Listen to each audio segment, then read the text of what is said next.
E aí pessoal, tudo bem? Então vamos para mais uma aula dando continuidade ao estudo e conservação da quantidade de movimento. Vamos ver hoje colisões inelásticas. Vamos lá?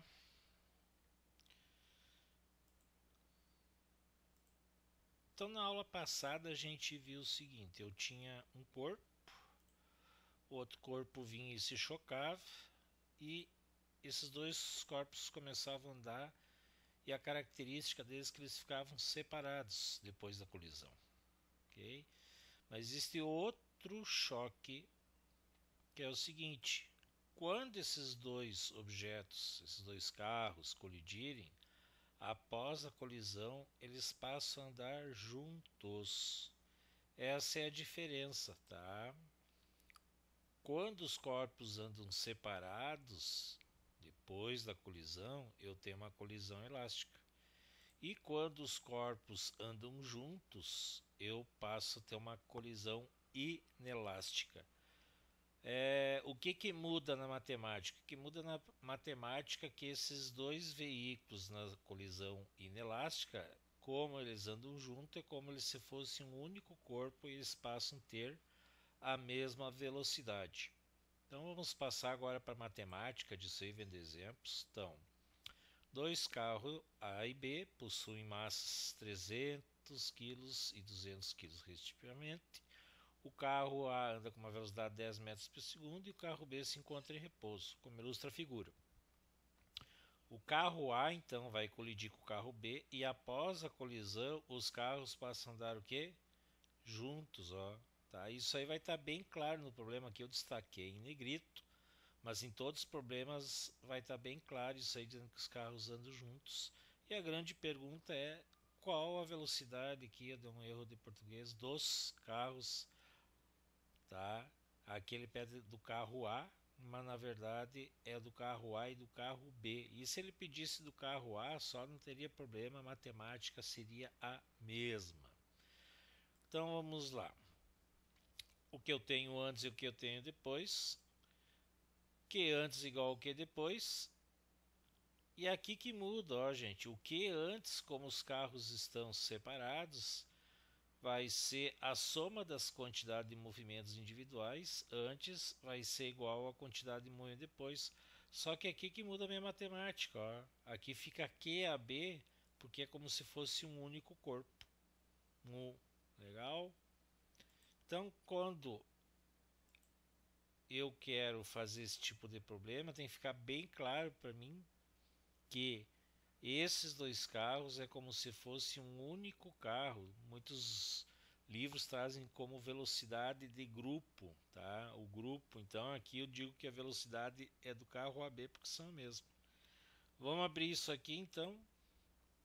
Massa de A, velocidade de A, massa de B, velocidade de B. E aqui que muda, ó. Aqui, ó, de vez eu botar massa de A, velocidade de A, mais massa B, velocidade de B, aqui eu somo as massas. E aqui eu vou ter uma velocidade comum. Agora eu vou substituir os dados que eu tenho, então a massa do A é 300, a velocidade é 10, a massa do B é 200 e a massa do A, aliás, a velocidade do B é 0. E aqui eu vou somar as massas e a minha velocidade que eu quero descobrir. Vamos operar isso aí então, 300 vezes 10, 3.000, 200 vezes 0 é 0, 300 mais 200, 500 e o vezes VAB. Vamos lá para cima, vamos separar aqui com a barrinha, 300 mais 0 é 300, 500 VB, 500 VB. Agora o que eu tenho que fazer? Como eu quero saber o VAB, 500 está multiplicando, então vou passar para baixo, que é dividindo. Isso aqui vai ser igual ao VB. Agora vamos para simplificações dos zeros. Ó. Um zero em cima, um zero embaixo. Outro zero em cima, outro zero embaixo. Reduzir minha continha fácil. Ó. 30 dividido por 5. Chegou ao resultado de 6 metros por segundo. Não é difícil, né? Então só tem que ter cuidado com isso aí. Vamos pro próximo. O chamado para-choque alicate foi projetado e desenvolvido na Unicamp. Pesquisa brasileira, com o objetivo de minimizar alguns problemas com acidentes no caso de uma colisão de um carro contra a traseira de um caminhão. A malha de aço de um para-choque alicate instalado no caminhão prende o carro e ergue do chão pela plataforma, evitando assim o chamado efeito guilhotina. Imagine a seguinte situação: um caminhão de 6.000 kg está a 54 km e o automóvel que o segue de massa igual a 2.000 está a 72 km por hora. O automóvel colide contra a malha, subindo na rampa após o impacto. Aliás, ponto, né? Após o impacto, os veículos permanecem engatados um com o outro. Qual a velocidade dos veículos? Vamos lá, então. Então, gente, a situação é a seguinte: aqui você tem uma malha de aço e aqui, ó, onde eu estou botando aqui para vocês, isso é uma rampinha. Então, quando o carro bate aqui, de vez ele bater e engavetar, ou seja, voltar para trás, esse carro automaticamente ele entra aqui no caminhão e o caminhão engata ele, tá? Qual é a vantagem disso aí? A vantagem disso aí, ó, que mesmo batendo, o carro vai continuar andando, os dois vão continuar andando. O carro que vem atrás aqui não vai bater nem nada porque eles continuam andando. O que aconteceu? Vai haver uma diminuição de velocidade. E como é que eu sei que é inelástico o choque? Porque os dois passam a andar juntos, ó. Então eu vou ter uma velocidade do A e B. Vamos abrir, ó. Tirei os dados aqui. Vocês podem estar vendo aqui que é uma velocidade de 50 km por hora e aqui 72 km por hora. Eu não vou transformar, tá? Vou dar resposta em km por hora, não tem problema nenhum. E vamos lá então, o que antes tem que ser igual ao que depois. Da esquerda eu vvou montar QA mais QB. E de novo da direita que é diferente, ó, QAB, porque vai ser um único corpo aqui. Abro as multiplicações, massa A, massa B, velocidade A, velocidade B, e aqui soma as massas, e aqui está meio incógnita, a velocidade é B. Agora eu vou substituir, ó. 6.000 vezes 54, 2.000 vezes 72, soma as massas, VAB, multiplico, ok? Agora eu vou somar esse lado da esquerda aqui, não tem nada de x, incógnita. Do outro lado tirei os parênteses. Quero saber o VAB, então esse 8.000 vou passar lá para o outro lado aqui. Dividindo, vou para simplificações dos zeros. Ó. Corta zero aqui, corta zero aqui, corta zero aqui. 468 dividido por 8, pode pegar a calculadora e tu vai chegar ao resultado de 58,5 km por hora. Vamos para o próximo. Esse aqui é um clássico. Já caiu em trocentos vestibulares aqui no Brasil. Eu tenho um peixe de 6 kg, está nadando com uma velocidade de 2 metros por segundo, no sentido indicado da figura, e engole um peixe de 2 kg que estava em repouso. Quando ele engole, ele continua nadando para o mesmo sentido, ou seja, o peixinho vai entrar dentro da barriga do peixão aqui. E eu quero saber a velocidade do peixe imediatamente após a ingestão. Então, na verdade, depois da ingestão, os dois peixes começam a andar com a mesma velocidade, choque inelástico. Vamos lá, vamos tirar os dadinhos aqui do lado. Massa dos peixes, velocidade. Vamos abrir a continha aqui, QA mais QB igual QAB. Abre a quantidade de movimento individual. De novo aqui as massas permanecem somadas. Vamos substituir os dados. 6 vezes 2, mais 2 vezes 0. Massa 6 mais 2 vezes velocidade AB. É essa velocidade AB que eu quero saber. Multiplico lá do outro lado. Somo 12 mais 0. Quero saber o VAB, então 8 eu vou passar para o outro lado multiplicando. Isso aqui vai ser o V. Vai ter que dividir aqui. Chegou ao resultado de 1,5 metro por segundo. Fácil, né? Mas vamos para um mais complexo, tá? Gente, esse tipo de problema aqui é nível difícil. Tá? E isso aqui, para quem quer fazer uma universidade federal, tem que saber esse tipo de problema aqui. Tá? Então, qual é o meu problema aqui? Vamos passar para outra página lá. Mas eu tenho um bloco pequeno de massa M, 0,5 kg, inicialmente em repouso, no ponto A, tá? Aqui ele está paradinho. Uma altura de 5 metros, ó, aqui no desenho está 0,8 que eu esqueci de alterar, mas aqui é 5 metros. O bloco desliza sem atrito ao longe de uma superfície e colide com um bloco de mesma massa, ou seja, 0,5 kg, que inicialmente está em repouso. Veja a figura. Determine a velocidade dos blocos após a colisão, considerando que ela é perfeitamente inelástica. Então ele já está dando a dica, né? Que é inelástica, mas também dava para ver no problema que eles iam permanecer juntos. Então vamos com calma. Bom, gente, eu vou separar esse problema aqui para a gente entender. Esse bloco B aqui, no início ele está repouso.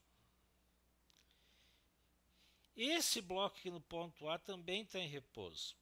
Daí tu vai me dizer assim, tá, mas então a velocidade do bloco B no início é 0 e a do bloco A também é 0. Sim, mas tem um detalhe. Quando eu soltar esse bloco aqui, como ele desce, ele vai criar uma velocidade. E essa velocidade aqui é que me interessa. Tá? Por quê? Porque ele tem uma quantidade de movimento antes do impacto, antes da colisão. Tá? Então, esse momento aqui que seria o meu antes, ó, não aqui, ó, nessa configuração, mas sim quando esse bloco que sai do ponto A chega aqui com uma determinada velocidade. Isso aqui seria o meu antes. E o que seria o meu depois? O meu depois seria quando os dois blocos se chocam, eles passam a andar juntos com a mesma velocidade. Tá? Então, qual é o meu problema aqui? O meu problema, na verdade, são dois. Eu tenho que descobrir qual é a velocidade deles depois da colisão, que eles permanecem juntos. Mas para eu chegar aqui, eu tenho que primeiro calcular essa velocidade aqui. Porque se eu não souber essa velocidade aqui, a minha quantidade de movimento inicial, se eu pegar essa configuração aqui, vai ser 0. Porque esse corpo está parado e esse aqui também. Como que eu faço para determinar essa velocidade aqui? Então vou dar uma dica para ti. Cai de uma determinada altura, não tem atrito. Eu posso considerar isso aí como uma queda livre. Tá? Poderia usar Galileu. Mas eu vou usar esse carinha aqui, que é mais rápido. Lembra desse carinha aí, bigodudo? O evangelista Torricelli. Ele deu aquela equaçãozinha para nós, básica, né? Que se não tiver tempo, não perca tempo. Tá? E vou substituir os dados. Ó. Minha velocidade inicial aqui está 0. Ok? Então eu vou ficar com essa equação aqui, ó, que é a mesma de cima, só que aqui é 0. Vou substituir os dados. 2 é 2. O G sempre quanto que é para nós? 10. E a minha altura é quanto? 5. Multiplica tudo isso aí. Vai dar 100. Como eu tenho V ao quadrado, tem que tirar o quê? Raiz quadrada.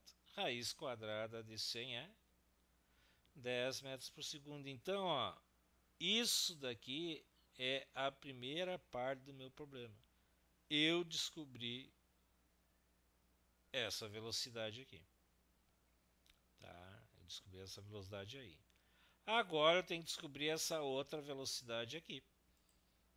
E é aí que eu disse para vocês, ó. Nós temos essa situação que é inicial, que agora eu sei a velocidade desse bloquinho aqui. E eu vou calcular agora o que? A velocidade desse grupo aqui, ó, que é a minha velocidade do grupo AB, dos dois blocos. Ok? Isso que eu quero saber. Vamos para frente. Q antes é igual ao Q depois. QA mais QB é igual ao QAB, porque eles passam a andar juntos. Abre a equaçãozinha como a gente fez antes. Massa A vai A, massa B, VB, soma das massas, VAB. Vamos substituir, ó. Esse meu primeiro bloco aqui está parado, massa vezes zero. E o meu segundo bloco, M, está com uma velocidade de quanto mesmo? Ó, 10 metros por segundo, M vezes 10. Do outro lado eu vou somar as massas, MM vezes VAB. Aí tu está me perguntando assim, professor, mas por que tu botou M e tu não botou 5, como está dizendo no problema lá? Eu fiz de propósito isso aqui, gente, porque é bom nós ir nos acostumando que tem alguns problemas que não vem números, vem letras. E nós vamos ter que começar a trabalhar com essas letrinhas aqui. De vez eu tenho um valor, eu tenho uma letra, e eu tenho que começar a usar uma álgebra para resolver isso aí. Outro motivo que eu coloquei essa questão, porque essa questão já caiu exatamente em outro vestibular, e justamente de vez ele dá as massas, ele sempre simplesmente dizia que as massas dos blocos era M. Então vou mostrar para vocês, para nós começar a ir mexendo isso aí, como a gente manipula isso aí. Fazendo a multiplicação, m vezes 0 é 0, m vezes 10 é 10m, e m mais m é 2m's. Ó, 0 mais 10m, 10m igual a 2m. Como eu quero saber o VAB, ó, eu passo esse 2m para o outro lado, o quê? Multiplicando. E agora vem o x da questão. Como que eu elimino esses m's? Simples. Eu vou simplificar eles, ó, como se fosse um x. Então ficou simplesmente 10 dividido por 2, ou seja, o meu VAB é igual a 5 metros por segundo. Então o fato mais complicador nessa questão aqui são dois. Eu tenho que ver como que eu calculo a velocidade então desse bloco aqui, como que eu chego aos 10, tá? E depois eu uso a quantidade de movimento para fazer isso aí. Gente, quem faz um tipo de problema desse aqui, consciente, entende e que aprendeu, tá? Passa em qualquer vestibular do Brasil. Tá? São problemas extremamente complicados. Ok? Bom, a aula de hoje era isso aí. Tá? Eu peço desculpa para vocês que houve alguns problemas aí nas datas lá. É que na verdade, gente, eu não coloquei data lá porque eu não queria pressionar vocês. Correto? O problema é que a direção pediu para ver quem estava fazendo e quem não estava fazendo. Mas prometo para vocês que de agora em diante eu colocarei data de entrega para nós não termos esses tipos de problemas, tá? Outra coisa, quando vocês tiverem problema, estiver resolvendo, gente, está aqui ó, meu WhatsApp. Não precisa ligar para o diretor, a gente resolve numa boa, sem problema nenhum, ninguém vai sair prejudicado. Tantos alunos que acharam que sendo prejudicado, eles estão fazendo as avaliações, para mim não tem problema nenhum. Aquilo ali que eu tranquei só foi por uma questão de organização. Quem quiser fazer alguma atividade lá que não está feita, ó, me procura no WhatsApp que eu mando para o teu e-mail bem bonitinho. Ok? Semana que vem a gente não tem nada para postar. Na outra semana eu vou postar exercícios, não valem notas, tá? E aí daqui 30 dias eu estarei postando uma atividade então avaliativa. Beleza? Um beijo no coração de vocês, tá? E até breve.